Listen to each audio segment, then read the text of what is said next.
تھوڑا سا اگر آپ تصوف کو اور کھولیں، بیکاز تصوف کے بارے میں بھی کافی کانسیپٹس ہیں. Essentially like what is Sufism? تصوف بولنے کی بات ہے ہی نہیں، کرنے کا کام ہے. ایک اور بڑا پیارا انہوں نے جو ان کی جو ڈیفینیشن بتائی کہ اللہ سے اپنے فاصلے کو کم کرنے کا نام شریعت ہے، رسول پاک صلی اللہ علیہ وسلم سے اپنے فاصلے کو کم کرنے کا نام تصوف ہے.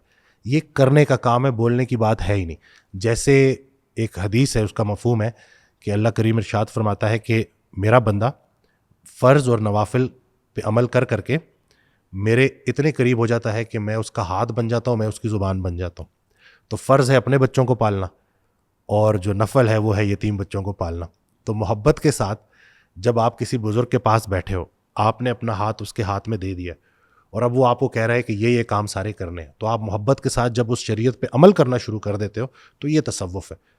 جس نے نہیں کرنا نا، اس نے کسی بھی جگہ پہ رہ کے نہیں کرنا. کوئی ایک بس پکڑنی ہے، چاہے وہ دیوبندی بس ہو، چاہے وہ نقش بندی بس ہو، کوئی ایک بس پکڑیں اور عمل شروع کر دیں. جو بس اسٹیشن پہ بس سلیکٹ کرتا رہ جائے گا وہ سفر سے محروم ہو جائے گا.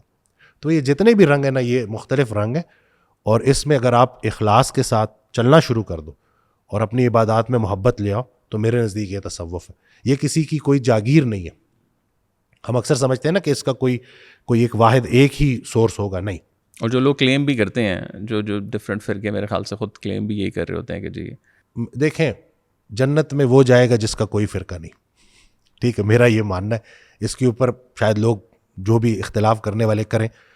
میں یہ مانتا ہوں کہ جس کے دل میں کسی بھی دوسرے انسان کے لیے ذات پات کو لے کے، رنگ نسل کو لے کے ذرا برابر بھی بغض ہے، وہ جنت میں نہیں جا سکتا. تو یہ اکٹھا کرنے کا نام ہے. اگر آپ کا بڑا آپ کو فرقہ پرستی سے نکال رہے تو وہ اللہ کے راستے کا مسافر. یہ ایک لٹمس ٹیسٹ جو ہے وہ. یس بالکل.